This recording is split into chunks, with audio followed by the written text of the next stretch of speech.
Encounter का नाम सुनते ही या तो अपराधियों के होश उड़ जाते हैं, और अगर एनकाउंटर हो गया तो फिर या तो इन अपराधियों की जान जाती है या ये अपराधी चलने फिरने लायक भी नहीं बचते हैं।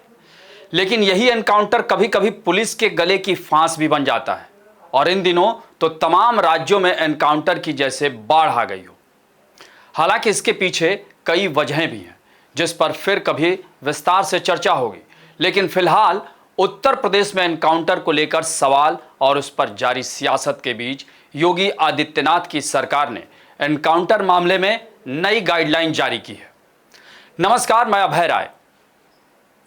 हाल के दिनों में चाहे वो सुल्तानपुर लूट कांड में मंगेश यादव का एनकाउंटर हो, या फिर उसके बाद अनुज सिंह का एनकाउंटर, या फिर अभी बहराइच हिंसा में एनकाउंटर का मामला, उत्तर प्रदेश पुलिस इन एनकाउंटर को लेकर सवालों के घेरे में है।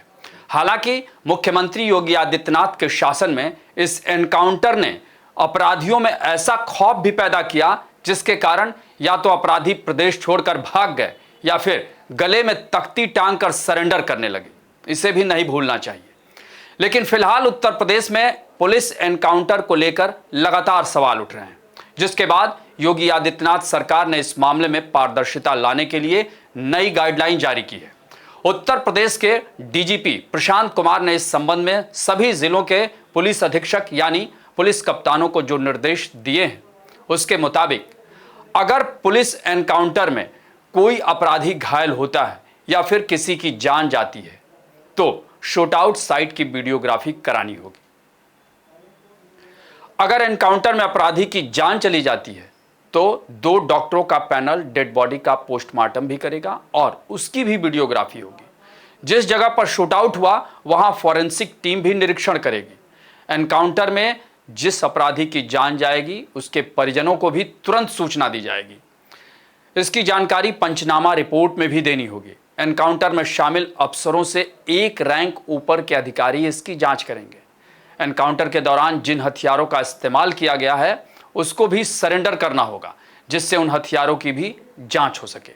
जहां एनकाउंटर हुआ है उस क्षेत्र के थाने की पुलिस जांच नहीं करेगी, वहां दूसरे थाने की पुलिस या फिर क्राइम ब्रांच से उसकी जांच कराई जाएगी। जिन मामलों में अपराधी गंभीर तौर पर घायल होगा उसमें उनसे बरामद किए गए हथियारों का भी बैलिस्टिक परीक्षण कराया जाएगा।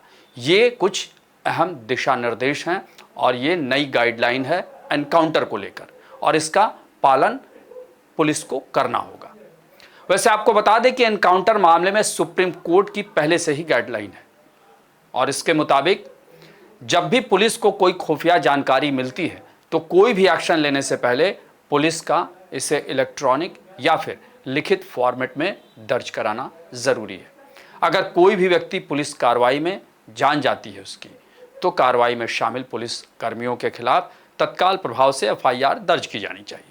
फिर एफआईआर दर्ज होने के बाद घटना की स्वतंत्र जांच की जानी चाहिए। घटना की जांच सीआईडी या किसी दूसरे पुलिस स्टेशन की टीम द्वारा की जानी चाहिए।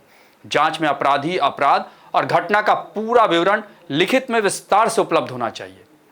सुप्रीम कोर्ट का यह भी निर्देश है कि किसी भी परिस्थिति में हुए पुलिस एनकाउंटर की स्वतंत्र मजिस्ट्रेट जांच बहुत जरूरी है। एनकाउंटर के बाद घटना की पूरी रिपोर्ट विस्तार से घटना के अधिकार क्षेत्र में आने वाले स्थानीय अदालत के साथ लिखित में साझा की जानी चाहिए। हालांकि अगर देखें तो चाहे वो सुप्रीम कोर्ट की गाइडलाइन हो या फिर इससे पहले पुलिस की गाइडलाइन, अगर उसमें एनकाउंटर को लेकर बहुत चीजें स्पष्ट है, लेकिन फिर भी एनकाउंटर के कुछ तरीकों को लेकर सवाल उठता है, और यह सवाल उठना कभी कभी लाजमी भी है क्योंकि उसमें साफ तौर पर नजर आता है। दरअसल यूपी में एनकाउंटर, खासकर सुल्तानपुर कांड में मंगेश यादव के एनकाउंटर को लेकर सपा अध्यक्ष अखिलेश यादव ने योगी सरकार पर बड़ा हमला बोला था और इसे यादव बनाम ठाकुर बनाने की कोशिश की। तभी इस मामले में एक और आरोपी अनुज सिंह का भी एनकाउंटर हुआ जो जाति से ठाकुर था। उसके एनकाउंटर के बाद तो उत्तर प्रदेश ही क्या, देश भर में इस मामले को लेकर विवाद और बहस शुरू हो गया। जहां तक अगर बात करें तो अखिलेश यादव ने इस गाइडलाइन को लेकर भी जो कहा है उस पर भी गौर करना चाहिए। बहरहाल कुल मिलाकर उत्तर प्रदेश सरकार की ओर से जो नई गाइडलाइन एनकाउंटर को लेकर जारी की गई है उसमें पारदर्शिता की बात कही गई है। यानी कुल मिलाकर जो सवाल उठ रहे हैं उस सवाल का एक तरह से ये जवाब देने की कोशिश की गई है।